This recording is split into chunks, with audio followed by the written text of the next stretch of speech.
Tokeh Maidin buat keluar. Dia kata, ramai dah peniaga Melayu hampir mati dah. Jumpa jalan buntu dah. Kerana kitaran tak berlaku pada hari ini. Kerana orang tak ada kuasa berbelanja makin kurang dan sebagainya. Ekonomi kita duduk dalam keadaan yang meruncing, dia kata. Dan ramai peniaga Melayu dah duduk di pintu kematian dah. Tiba-tiba mai Ustaz Hadi kata ekonomi kita semakin pulih dan semakin meningkat. Kita nak percaya hak benar.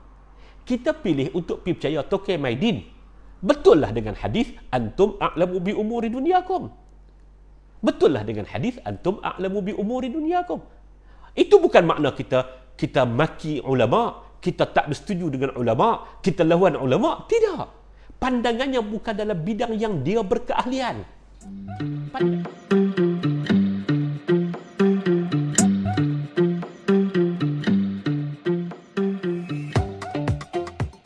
A'udzubillahi as-sami'il 'alim minasyaitonir rajim. Bismillahirrahmanirrahim. Innal hamdalillah nahmaduhu wa nasta'inuhu wa nastahdihi wa nastaghfiruh wa na'udzu billahi ta'ala min shururi anfusina wa min sayyiati a'malina. Innahu man yahdihillahu fala mudilla lahu wa man yudlil fala hadiya lahu. Ashhadu wa nashhadu an la ilaha illallah wahdahu la syarika lahu wa arhamur rahimin wa ahkamul hakimin. Wa nashhadu anna sayyidana wa maulana Muhammadan abduhu wa rasuluhu as-sadiqul wa'dil amin. Allahumma salli wa sallim wa zid wa barik ala habibina al-Mustafa wa nabiyyina al-Mujtaba Muhammad wa ala alihi wa ashabihi wa tabi'in wa man tabi'ahum bi ihsanin ila yaumiddin, amma ba'd. Tuan-tuan yang saya hormati sekalian, ini bukan ganti kepada khutbah Jumaat. Kita duduk dalam total lockdown, kita pun tak tahu di mana totalnya.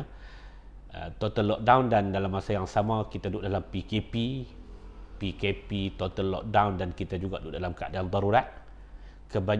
Hampir di seluruh negara yang dibenarkan untuk menunaikan sembahyang Jumaat hanyalah jawatan kuasa masjid 12 orang dan sebagainya lah, mengikut SOP negeri masing-masing.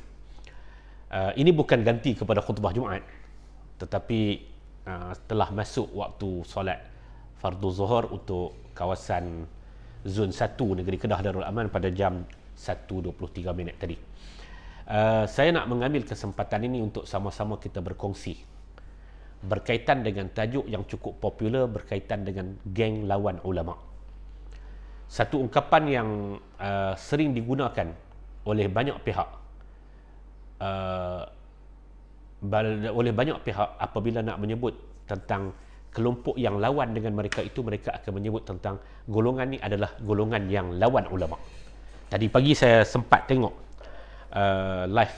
kuliah online yang disampaikan oleh seorang bekas calon bagi parti PAS kawasan Sungai Petani, Parlimen Sungai Petani, yang antara lain dia sebut di sana tentang golongan yang lawan ulama, tak boleh lawan dengan ulama dan sebagainya. Jadi saya nak ambil, dan sebenarnya ramai orang pakat tulis perkara-perkara yang seumpama ini. Bila berbeza sikit daripada pandangan orang tu, disebut jangan lawan ulama, jangan hina ulama dan sebagainya. Hari ini saya nak bawa kepada tuan-tuan dalam masa tak lebih daripada setengah jam, insya-Allah, saya nak ajak tuan-tuan sekalian untuk sama-sama kita tengok di bawah 6 subtajuk berkaitan dengan lawan ulama ini. Saya nak mulakan begini. Yang pertama, siapakah ulama? Siapakah ulama yang sebenarnya? Tuan-tuan, ulama dia berakar kata daripada ilmun ataupun alimah. Akar katanya adalah ilmu. Ulama itu siapa? Ulama itu adalah orang yang identitinya adalah ilmu. Sebab itu disebut sebagai, dalam bahasa Melayunya kita terjemah sebagai ilmuwan. Cuma di kalangan ahli bahasa Arab dan di kalangan para sarjana kita, mereka berbincang dan ada pelbagai pandangan tentang apakah ulama itu digunakan secara umum kepada sarjana ataupun ilmuwan dalam mana-mana bidang, ataupun dia hanya sekadar untuk penggunaan kepada orang yang ada kesarjanaan dan ilmu dalam bidang yang dipanggil dengan ilmu agama. Yakni orang yang tahu orang yang tahu fiqahnya, orang yang tahu tentang akidahnya dan sebagainya. tafsir, hadis dan sebagainya, itu disebut sebagai ulama. Kecenderungan secara umumnya, ulama itu dirujuk kepada ahluddin, kepada ahli ilmu agama. Secara umumnya gitu. Maksudnya ahli ilmu agama ini itulah yang identik dengan perkataan ulama. Jadi ulama ni, kata kunci kepada ulama itu ialah ilmu. Kita terjemah dalam bahasa Melayu, mereka itu adalah ilmuwan. Ilmuwan. Orang yang ada ilmu, dia ada ilmu dan dia berkarya dalam bidang keilmuan, itulah yang dipanggil dengan ilmuwan.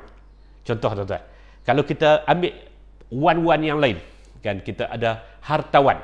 Orang yang sekadar ada tanah 240 meter persegi, itu tidak dipanggil hartawan. Tapi orang yang hartanya banyak, maka dia dipanggil sebagai hartawan. Seniman, orang yang sekadar menyanyi dalam jamban, orang yang sekadar menyanyi dodoi anak dia untuk tidur, orang yang sekadar menyanyi seorang-seorang, ataupun orang yang sekadar buat persembahan di kalangan kawan-kawan dia dan sebagainya, itu tidak dipanggil seniman. Seniman itu adalah orang yang berkarya dalam bidangnya. Karyawan, para penulis, kalau dia sekadar berkarya, sekadar conteng di dinding, sekadar tulis hasil daripada apa yang dipesan oleh bini dia untuk beli di mana-mana pasaraya, dia nak keluar, itu tidak dipanggil karyawan. Karyawan ialah orang yang duduk dalam bidang penulisan, dalam bidang karya, itu dipanggil sebagai karyawan. Demikian juga dengan ilmu. Ilmu ni tuan-tuan, orang yang sekadar tahu-tahu saja, dia tidak duduk dalam bidang keilmuan itu. Dia sekadar tahu-tahu saja, tahu yang mendatar, maka itu bukan ilmuwan. Maka itu dia bukan ulama. Ulama ni adalah orang yang identitinya adalah ilmu. Identitinya adalah ilmu. Tadi saya sebut, sama ada ilmuwan itu, keilmuannya itu, ilmunya itu dalam bidang yang dipanggil sebagai ilmu agama, kita terima istilah yang digunakan secara umum di kalangan masyarakat, ataupun dalam ilmu yang dipanggil sebagai ilmu yang bukan ilmu agama. Orang panggil mungkin ilmu dunia ke, dan sebagainya lah. Maksudnya, dia ahli, dia ada keahlian dalam bidang ilmu. Maka itulah disebut sebagai ilmuwan. Ilmuwan itulah dalam konteks penggunaan bahasa Arab disebut sebagai ulama. Ulama identitinya adalah ilmu. Saya sebut hak ni sebagai asas. Hak ni kita bincang di kalangan mana-mana aliran pemikiran sekalipun. Sama ada dia sebut kata di kalangan Ahlus Sunnah wal Jamaah, di kalangan Syiah, di kalangan Mu'tazilah, di kalangan Jabariyah, bahkan di kalangan pemikiran barat sekalipun. Yang disebut sebagai ilmuwan itu adalah orang yang identitinya adalah keilmuan. Yang bukan, kerana tuan-tuan, hari ini ramai orang salah faham. Ulama dalam kalangan masyarakat di Malaysia ni tuan-tuan, ada ulama yang diulamakan. Dia bukan ulama. Dia bukan ulama. Dia sekadar berpakaian. Orang sangka kata bila dia berpakaian jubah, bila dia bubuh sorban, maka itu adalah ulama. Tak betul. Ulama identitinya adalah ilmu. Adalah ilmu. Dia pakai macam mana? Kebetulan dia lahir di Pakistan, dia pakai kurta. Kebetulan dia adalah orang tanah Arab, Jazirah Arab ataupun di kalangan Khalij, dia pakai jubah. Kebetulan dia orang Melayu, dia pakai baju Melayu. Kebetulan budaya negara dia adalah ramai-ramai akan pakai baju kemeja. Turki ke mana ke, dia pakai baju kemeja. Itu identitinya bukan pada pakaian. Tapi dari segi penghormatan, dia nak duduk makadah yang tertentu, itu perbincangan yang selanjutnya. Tapi yang asasnya, kita letak seseorang itu sebagai ulama adalah atas asas keilmuannya. Kita di kalangan kita tuan-tuan, ada di kalangan masyarakat Malaysia kita, ada ulama itu dia sekadar kerana berpakaian. Kadang dia pakai jubah, dia bubuh sorban, dia tak ada ilmu pun. Oh, ini adalah ulama. Ada ulama selebriti. Ada ulama yang diulamakan oleh media. Media yang kata dia ulama. Media yang mengangkat dia ulama. Tapi dia tidak ada karya langsung. Dia tidak bergulat dengan ilmu. Dia bukan ilmuwan. Maka bukan ilmuwan tidak boleh disebut sebagai ulama. Jadi, ni saya bawa satu pentakrifan yang disepakati, tuan-tuan. tuan-tuan, bincanglah tentang siapapun dalam mana-mana aliran sekalipun. Siapa dia ulama? Ulama itu adalah golongan yang identitinya adalah keilmuan dalam bidang yang mereka dukung. Maka itulah disebut sebagai ulama, ilmuwan ataupun sarjana. Okey, itu yang pertama. Yang kedua, tuan-tuan, ada terma yang digunakan dengan ulama as-su, ulama yang jahat. Ulama yang jahat. Ulama jahat ni, tuan-tuan, asas dia juga datang daripada istilah yang digunakan oleh baginda Nabi sallallahu alaihi wasallam. Baginda menyebut tentang apa yang akan berlaku pada zaman-zaman kemudian. Baginda menyebut ulama'uhum syarru man tahta adimis sama' minhum takhrujul fitan wa ilaihim ta'ud. Ulama mereka adalah orang yang paling jahat di bawah muka bumi ini. Nah, Nabi sebut tentang satu keadaan yang akan berlaku kelak. Golongan ilmuwan ni adalah golongan yang jahat. Golongan ilmuwan ini adalah golongan yang jahat. Nabi tetap menggunakan perkataan ulama'uhum.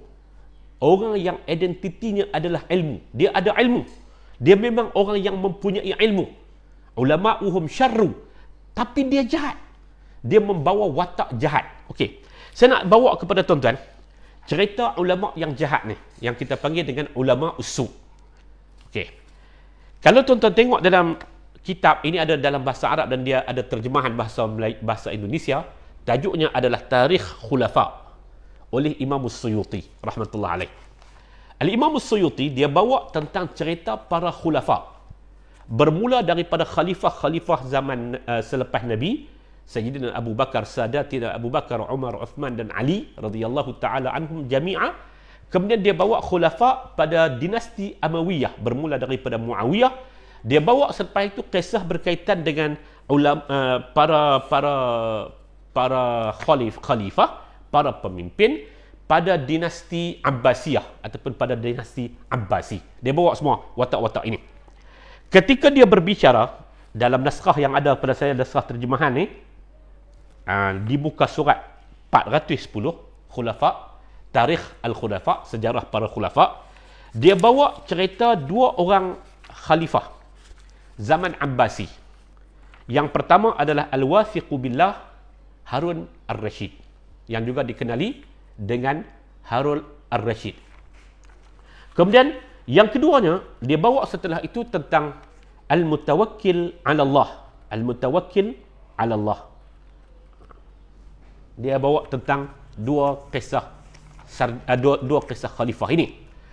Mula-mula dia bawa tentang Al-Wathiqu Billah. Al-Wathiqu Billah kan kecenderungan di kalangan para khalifah, para raja zaman Abbasiyah itu, mereka menggunakan gelaran-gelaran yang mengaitkan diri mereka dengan Allah. Al-Wathiqu Billah, Al-Mu'tasimu Billah, Al-Mutawakkil 'ala Allah, Al-Mutawakkil 'ala Allah. Apa nama? Banyak lagi lah gelaran-gelaran yang mereka guna yang mengaitkan dengan Allah Azza wa Jalla. Al-Wathiqu Billah maknanya ialah orang yang cukup percaya kepada Allah. Pada zaman dia memperkukuhkan lagi apa yang telah dilakukan pada zaman pemerintahan ayahnya. Dia mengganti ayahnya. Kerana sistem yang berlaku itu adalah sistem dinasti, berlaku perpindahan kuasa daripada satu generasi ke satu generasi. Dia nama khalifah, tapi hakikatnya dia macam sistem dinasti dan kerajaan. Dia ambil alih, dia mewarisi daripada Al-Mu'tasim Billah ayahnya, kemudian dia jadi pemerintah. Antara benda yang dipolemikkan pada ketika itu adalah berkaitan dengan Al-Quran ini makhluk ataupun tidak. Al-Quran ini makhluk ataupun tidak. Berlaku perbahasan yang cukup panjang. Di antara orang yang bersikap dan menyatakan bahawasanya Al-Quran itu adalah kalam Allah yang abadi, Al-Quran itu bukan makhluk, tentang apa yang mereka perbincangkan, hujah mereka dan sebagainya bukan tempatnya di sini. Saya sekadar nak sebut tentang ulama usul itu. Antara tokoh yang hebat mempertahankan bahawasanya Quran bukan Al-Quran adalah kalam Allah yang abadi, yang abadi. Dia bukan makhluk. Itu ialah Imam Ahmad bin Nasr Al-Khaza'i. Imam Ahmad bin Nasr Al-Khaza'i. Imam Ahmad bin Nasr Al-Khaza'i ini, dia seorang ahli hadis.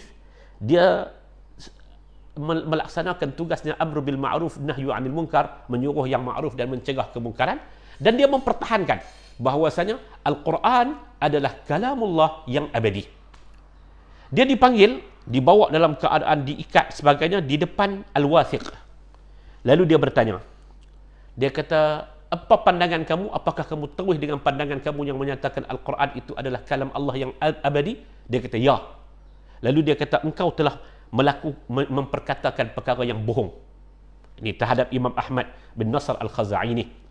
Kemudian Imam Ahmad jawab balik kepada Al-Wathiq. Dia kata, sebenarnya yang berbohong itu adalah kamu. Lalu Al-Wathiq kata, celakalah kamu. Celakalah kamu. Tabban laka. Dan diarah untuk diambil tindakan kepada Imam Ahmad bin Nasr Al-Khaza'i, dan tindakannya itu adalah dengan membunuh. Lalu dibunuhlah kawan ni. Sampai apabila dia mati, maka diganti oleh Al-Mutawakkil 'ala Allah. Khalifah Al-Mutawakkil ini, bila dia mula-mula nak jadi khalifah, Abul Fadl Al-Mu'tasim Ibn Rashid, bila dia nak menjadi khalifah, maka pada waktu itu dia mari satu perasaan bersalah. Satu orang ulama hadis besar dibunuh. Dan dia bunuh itu kerana dia mempertahankan satu pandangan yang menyatakan bahawa Al-Quran itu adalah kalam Allah yang abadi. Dan kita pun tahu tentang perbincangan panjang di kalangan para sarjana pada ketika itu, para ilmuwan pada ketika itu, tentang pandangan yang menyatakan bahawa kalam Allah itu yang abadi itu lebih kuat dan hampir kepada kebenaran, ataupun itu adalah pandangan yang benar. Al-Mutawakkil ini dia lebih rapat kepada aliran yang seumpama itu, tetapi dia yang terrangkam dan yang ada dalam jiwanya perasaan bersalah kerana seorang sarjana itu dibunuh. Seorang sarjana itu dibunuh. Lalu pada ketika itulah datang orang-orang yang identitinya keilmuan. Mereka ini ada ilmu. Yang pertama datang bertemu dengannya Az-Zayyat. Az-Zayyat kata, dia kata, apa masalah kamu? Apa masalah tuan? Kata Al-Mutawakkil, aku berasa tak senang hati. Bagaimana seorang ilmuwan yang mempertahankan keilmuannya, tiba-tiba dia dibunuh? Ini tak betul. Ini tak betul. Maka pada waktu itulah jawab Az-Zayyat. Az-Zayyat kata, la naqtuluhu illa wa huwa kafir. Dia kata, ketika mana Al-Wathiq bunuh tu, kami yang bagi pandangan untuk Al-Wathiq membunuh, mengambil tindakan membunuh Al-Khaza'i ini, dia kata, waktu kami ambil tindakan, kami nak bagi tahu kepada tuan, tindakan yang kami ambil itu bukan semata-mata kerana dia berkata perkataan yang berbeza dengan kami, tetapi kerana kita tak bunuh dia, melainkan dalam keadaan dia kafir. Ini cukup tak guna. Az-Zayyat. Az-Zayyat. Dia panggil seorang lagi. Saya duk cari-cari, saya lupa nama dia. Saya duk cari-cari, ni agak panjang, saya tak jumpa nama dia. Dia juga jawab benda yang sama. Dia kata, kami buat perkara ini, kita bunuh dia pada waktu itu semata-mata kerana dia kafir. Maka orang kafir layak untuk dibunuh. Sampai orang yang ketiga, dan orang ini juga adalah orang yang melakukan jenayah. Dia ilmuwan. Dia ilmuwan. Dia ahli ilmu. Dia bukan tak ada ilmu. Iaitulah Ahmad bin Abi Du'ad. Ahmad bin Abi Du'ad yang menjadi qadil qudah pada zaman Al-Wathiq dan zaman sebelum Al-Wathiq. Dia jadi qadi besar di bawah pemerintahan Abbasi. Ahmad bin Abi Du'ad. Dia ada ilmu, tapi dia tidak bergelamang dengan ilmu dia. Sebab itu sampai hari ini antara orang yang dia fitnah dalam hidupnya adalah Ahmad bin Hanbal. Sampai hari ini orang tak kenal. Orang tak kenal Ahmad bin Abi Du'ad. Orang tak kenal Ahmad bin Abi Du'ad. Orang tidak tarahum. Orang tidak menyebut rahimahullah kepada Ahmad bin Abi Du'ad. Tak kenal. Sebab dia tidak meninggalkan karya ilmu. Melainkan apa yang dia buat itu adalah fitnah. Melainkan apa yang dia buat itu adalah fitnah. Tuan-tuan, orang tanya kepada Huzaifah bin Al-Yaman radhiyallahu anhu.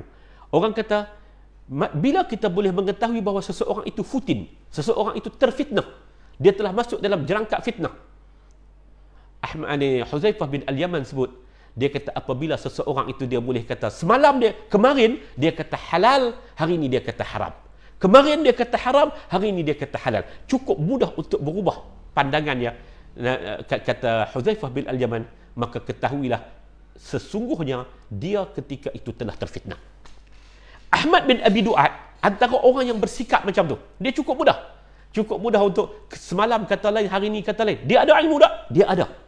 Bahkan dia disebut sebagai qadil qudah, tapi dia tidak ada karya keilmuan. Sampai orang tak boleh ingat dia.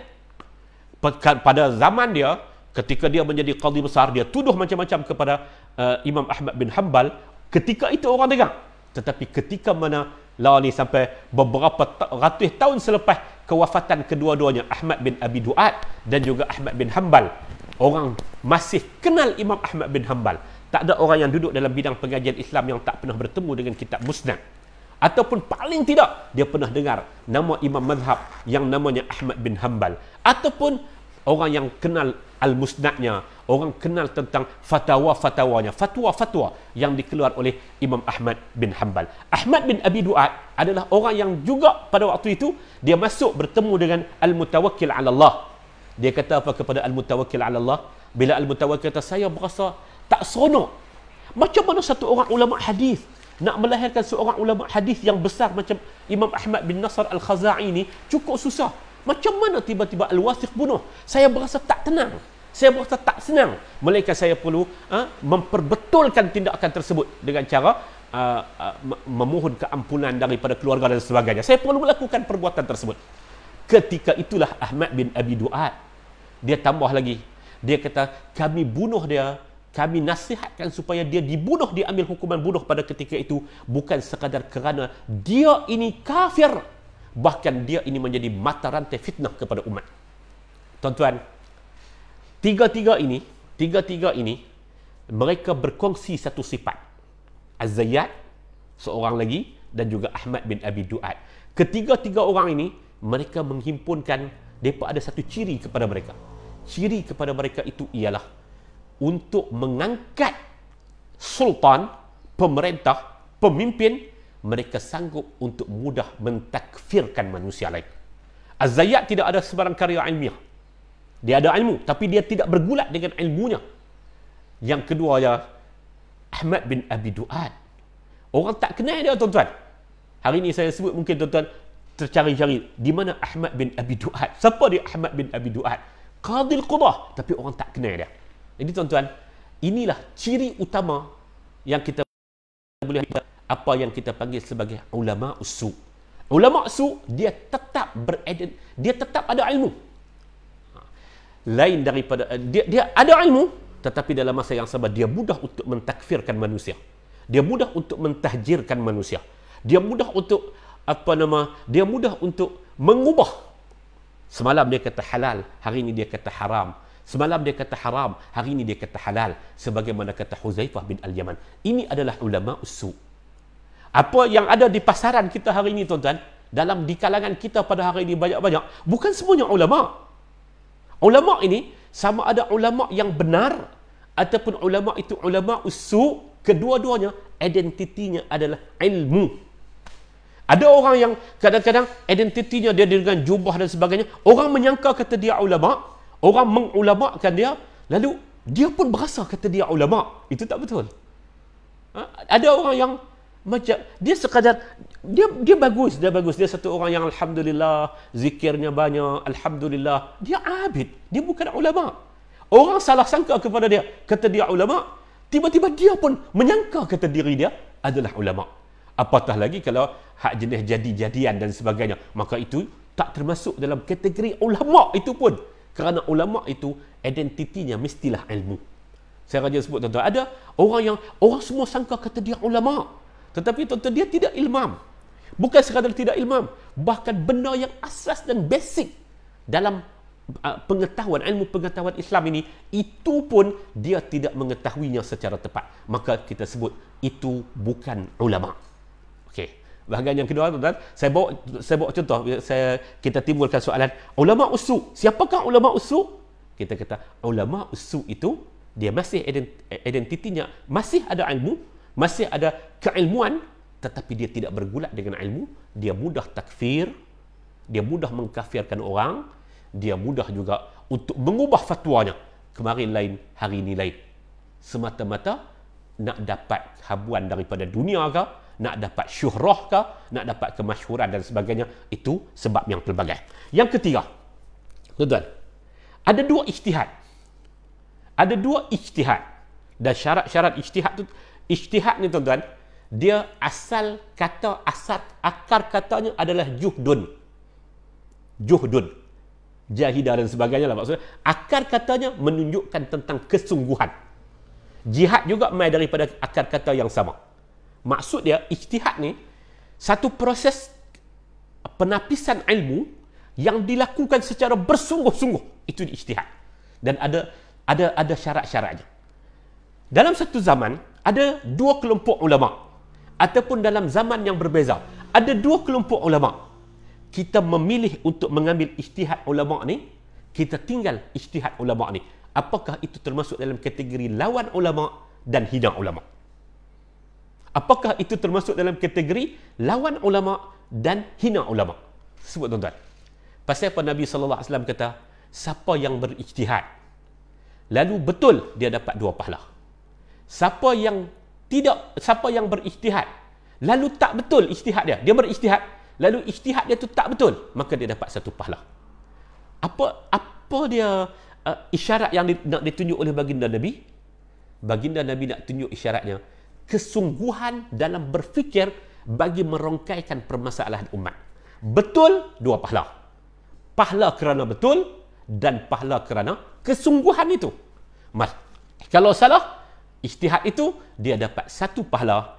Pahala kerana dia berijtihad. Dia bersungguh-sungguh untuk menghasilkan satu hasil fikir, hasil kajian ilmu untuk diamalkan bagi menyelesaikan problem umat. Maka itu disebut sebagai ijtihad. Ada 2 ijtihad. Ada 2 ijtihad. Dilakukan oleh kedua-duanya ulama yang mempunyai kemampuannya. Ulama yang sampai kepada kelayakannya. Kita memilih ijtihad yang satu. Kita tidak memilih ijtihad yang satu lagi. Apakah ketika itu kita dianggap sebagai melawan ulama ataupun menghina ulama? Jawapannya sudah tentu tidak. Sebagai contoh, dan kita kena tahu, perbezaan ijtihad di kalangan para ulama ni kadang-kadang dia terlalu ekstrim, kanan dan kiri. Maknanya dia punya perbezaan itu cukup besar. Cukup besar. Contohnya, ijtihad pandangan Al-Imam Ahmad bin Hanbal berkaitan dengan zakat fitrah itu mesti dibayar dengan makanan qutu ahli balad. Qut ahli balad. Maknanya makanan utama, makanan asas kepada ahli-ahli sesebuah negeri. Kalau makanan asas dia pisang, maka pisang. Maka kalau syair, kena bayar syair. Kalau beras, kena bayar beras.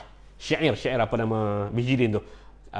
Gandum. Kalau gandum, kena bayar gandum. Kalau beras, kena bayar beras. Dan kalau pisang, kena bayar pisang dan sebagainya. Apalah makanan asas penduduk negeri tersebut. Dengan makna Imam Ahmad bin Hanbal berijtihad, kalau bayar dengan harga, apakah boleh ataupun tak boleh? Ada pandangan lain. Ada pandangan lain di kalangan a'immatul mujtahidin, para imam yang berijtihad. Mereka menyebut kata boleh dibayar dengan harga kepada makanan asas penduduk sesebuah negeri itu. Menerima pandangan yang kedua, pandangan yang kata boleh bayar dengan harga. Apakah kita dianggap sebagai melawan ulama? Tidak menghormati ulama dan sebagainya? Apakah itu?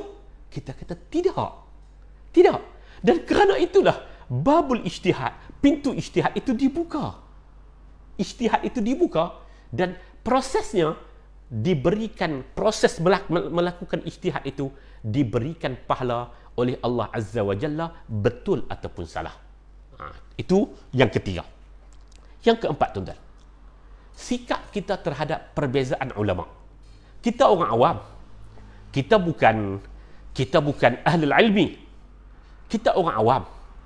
Tapi bila kita berdepan dengan pandangan-pandangan ulama yang pelbagai, sikap kita apa? Apa dia sikap kita? Sikap berdepan dengan kepelbagaian ulama, kepelbagaian perbezaan di kalangan para ulama ialah diajar oleh Imam Syafi'i rahmatullah alaih. Imam Syafi'i dalam satu rangkap syair yang satu ungkapan yang agak pendek. Saya dah lepas pada masa yang saya nak berhenti, tapi tuan-tuan, saya tambah sikit lagi. Dan sebut Imam Syafi'i rahmatullah alaih dalam ungkapannya dia menyebut apa? Dia ajar kepada kita. Dia bersikap macam mana? Ra'yi sawabun yahtamilul khata' wa ra'yu ghairi khata'un yahtamilus sawab. Dia kata pandangan saya ni betul, tapi ada keberangkalian salah. Kenapa ada keberangkalian salah? Kerana Imam Syafi'i adalah manusia. Dan dia kata pandangan orang lain itu salah, tapi ada keberangkalian betul. Maka pada ketika itu, itulah makna kelapangan. Kita tahu Imam Syafi'i, Imam Ahmad dan sebagainya, para a'immah ini, mereka bersungguh-sungguh dah dalam berijtihad. Dan pandangan mereka yang pelbagai itu, kita terima dengan kita berhusnuzan, ataupun orang yang ada keupayaannya, dia tahu kata pandangan ini yang akrab ila sawab, ataupun pandangan ini yang lebih tepat, pandangan ini yang lebih betul dan sebagainya. Dengan dia tidak memperlecehkan khilaf pandangan orang lain. Sebagai contoh, kalau di kalangan ulama mazhab Imam Syafi'i, kita terima pandangan Imam Ahmad bin Hanbal, kita tidak memperlecehkan pandangan Imam Malik dan lain sebagainya.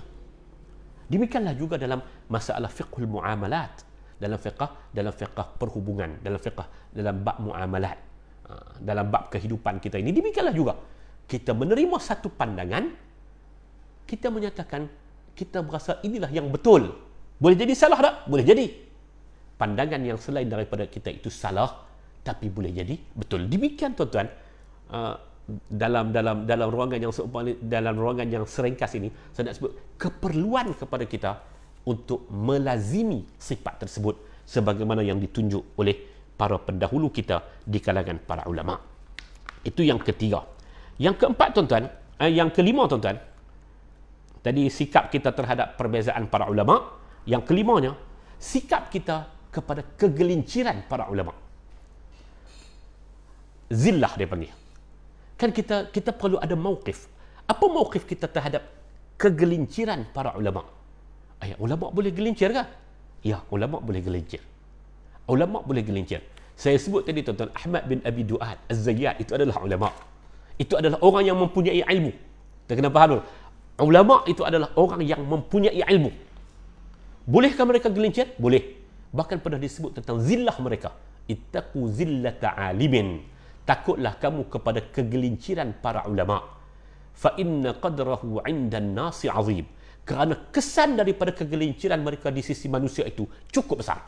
Kerana kalau yang gelincir itu adalah ulama, maka kegelinciran mereka itu memberi kesan yang cukup besar kepada manusia ramai ini.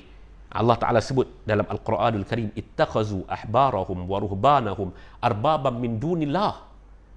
Antara kegelinciran ini di kalangan para ahbar, para ruhban, ini ulama Bani Israel. Allah Ta'ala sebut tentang pendahulu kita di kalangan Bani Israel. Allah Ta'ala kata ittakhazu ahbarahum wa ruhbanahum arbaban min dunillah.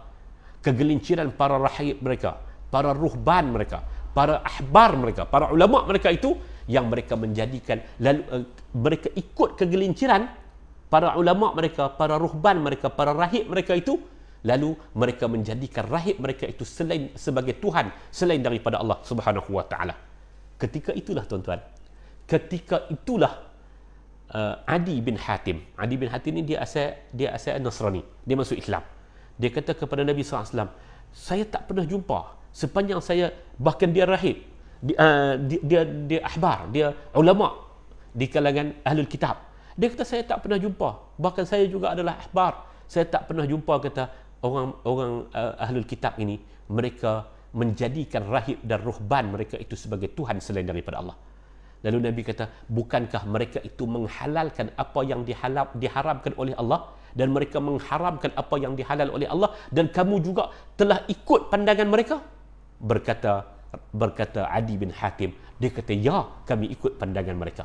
Jawab Nabi, watilka ibadatukum iyahum, itulah makna kamu telah menyembah mereka. Kegelinciran para ulama, terutama dalam perkara yang cukup maklum, maka pada waktu itu, tuan-tuan, apa tugas kita? Jangan beribadah kepada mereka, sanggah mereka, keluar. Apakah kita perlu menghina mereka? Tidak menghina, kecuali mereka sampai kepada satu tahap yang jahat, sebagaimana Ahmad bin Abi Du'ad. Dalam tarikh khulafa, Imam Suyuti menyebut, mudah-mudahan Allah Ta'ala tak bagi rahmah kepada dia. Imam Suyuti sebut begitu kepada Ahmad bin Abi Du'ad. Tuan-tuan, terhadap, kita sebut, kalau terhadap ulama dan kegelinciran mereka, kita tidak boleh bersama dengan mereka, terutama dalam perkara-perkara yang umum yang kita semua tahu, ataupun nampak tentang berbolak-baliknya mereka. Maka pada ketika itu, tuan-tuan, kita tidak boleh berada bersama-sama dengan ulama yang seumpama ini. Topik yang terakhir, pasal apa keluarnya ungkapan yang menyatakan, oh, kamu lawan ulama, kamu hina ulama. Saya 3-4 hari lepas, saya buat video, saya buat live berkaitan dengan kenyataan minda Ustaz Hadi Awang, minda Presiden PAS, yang menyebut tentang musuh agama. Ada orang mesej kepada saya, ada orang hantar mesej, ada orang WhatsApp kepada saya menyatakan, kamu telah hina ulama, darah halal dan sebagainya. Tuan-tuan, saya nak sebut kat tuan-tuan jadi, ada dua benda. Yang pertama, tuan-tuan, tadi kita sebut dah, kalau ada dua ijtihad, dan kita yakin kata kita buat ni juga dengan ijtihad.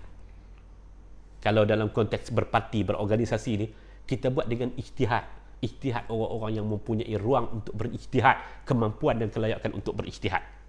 Itu yang pertama. Dan dia tak beza, tak masalah pun sebenarnya untuk kita berbeza. Okey, saya nak sebut kepada tuan-tuan dalam masalah, kalau kita lawan dengan satu figura dalam konteks politik ni, kita kata kita tak bersetuju dengan pandangan Haji Hadi, tak bersetuju dengan pandangan Ustaz Hadi. Apakah kita dianggap lawan ulama? Apakah kita dianggap menghina ulama dan sebagainya? Tuan-tuan, saya nak bawa kepada tuan-tuan satu kisah pada zaman baginda Nabi SAW. Nabi SAW lalu di kalangan ahli Madinah, mereka duk tengah mencantumkan mereka duk kahwinkan benih, mereka duk kahwinkan pokok kurma, pokok tamar. Nabi SAW lalu, Nabi SAW tengok, Nabi SAW kata, buat apa ni? Dia pun kata, duk tengah cantumkan pokok, duk tengah kahwinkan pokok. Oh, Nabi kata, kalau tak buat tak apa kot. Lebih kurang lagu tu. Lepas tu, ya, tahun itu tamar tak jadi. Sampailah baginda Rasul sallallahu alaihi wasallam mai tanya, pasal apa tahun ni tamar tak jadi? Dia pun kata, bukankah tahun lepas Tuhan bagi tahu, tahun ketika kami duk tengah mencantum tu, Tuhan bagi tahu kata tak boleh.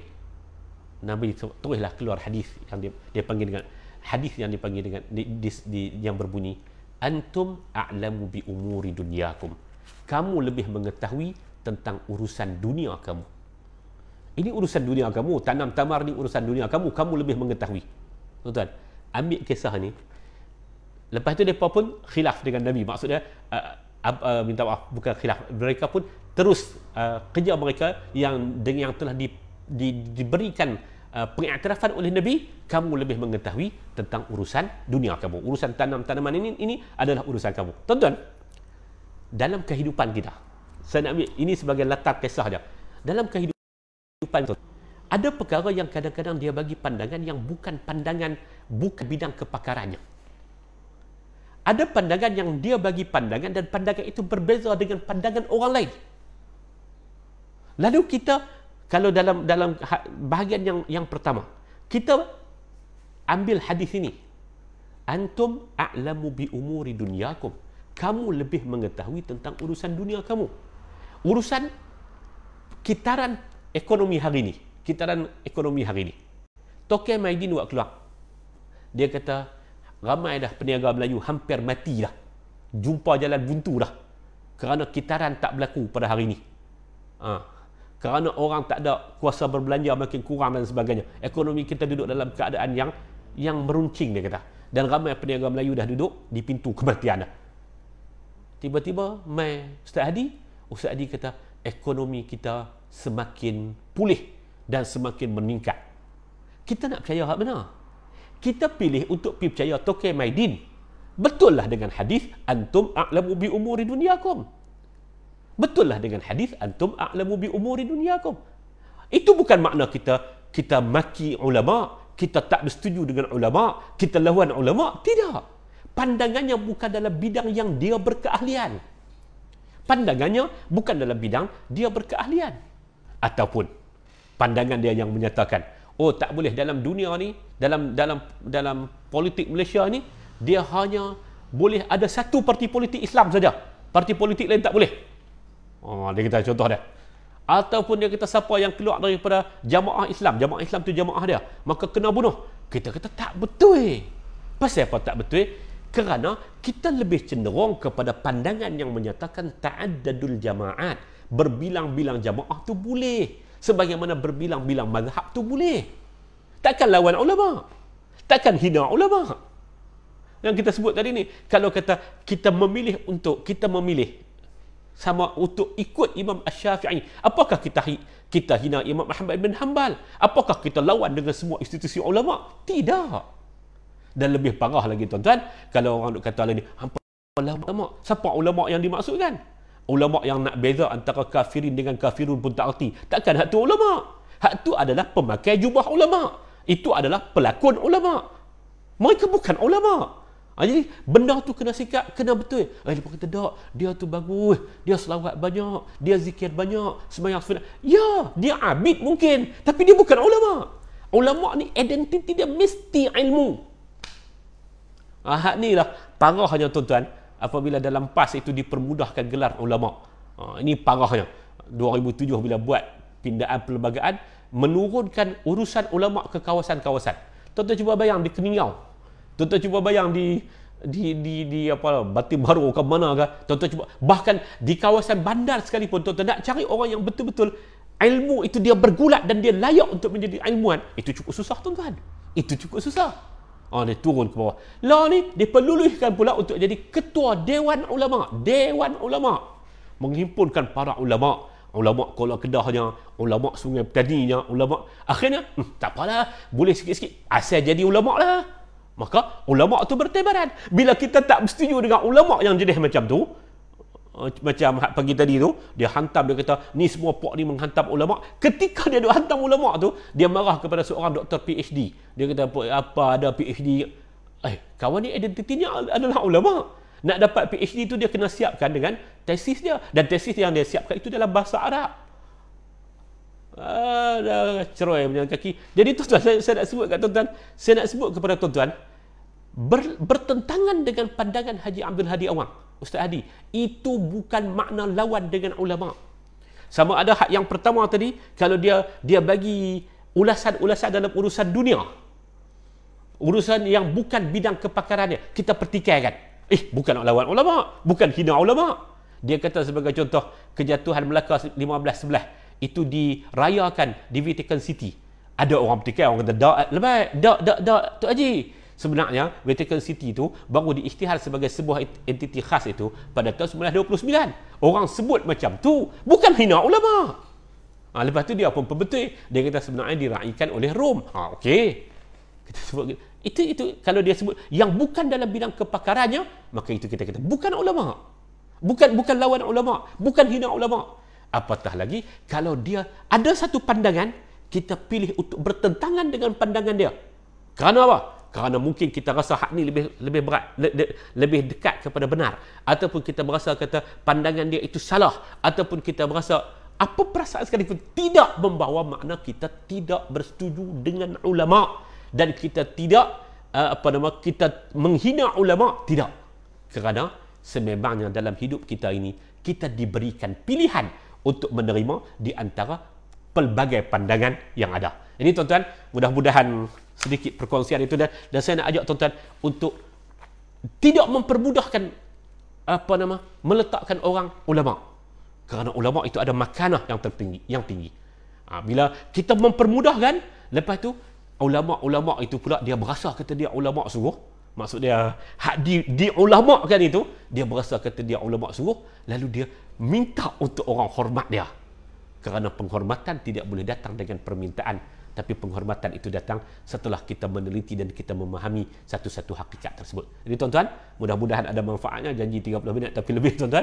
Mudah-mudahan ada manfaatnya, mudah-mudahan ada keberkatannya, dan mudah-mudahan Allah Ta'ala merahmati kita bersama, dan Allah Ta'ala terus mengangkat para ulama kita pada kedudukan mereka masing-masing, dan kita juga mempunyai kebebasan untuk hurriyatul kebebasan untuk mentakbirkan sesuatu, dan kebebasan untuk kita melaksanakan satu pandangan ataupun berpegang dengan mana-mana pandangan. Mudah-mudahan ada manfaatnya. Wassallallahu ala sayyidina Muhammad wa ala alihi wa sahbihi wa baraka wa sallam. Wassalamualaikum warahmatullahi wabarakatuh.